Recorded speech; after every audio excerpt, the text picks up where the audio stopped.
Hi guys, this is the Clover Pen E Lavender Set. Hindi siya tulip ha, clover siya. Ito, meron bumili na nito eh. Meron siyang ito yung package niya. Tapos, meron ako, ito yung sa akin. Ito yung sa akin.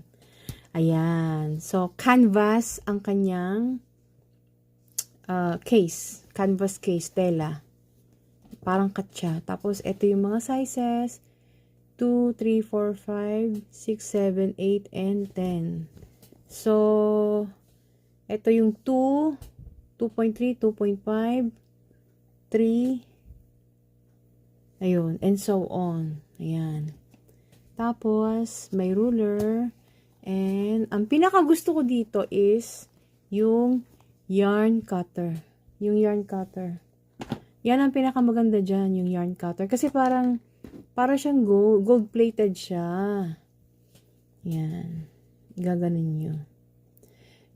Pwede nyo, kasi itong yarn cutter na to, pwede nyo siyang dalhin sa eroplano. Di ba, bawal ang gunting, bawal ang anything sharp. Pero ito, pwede.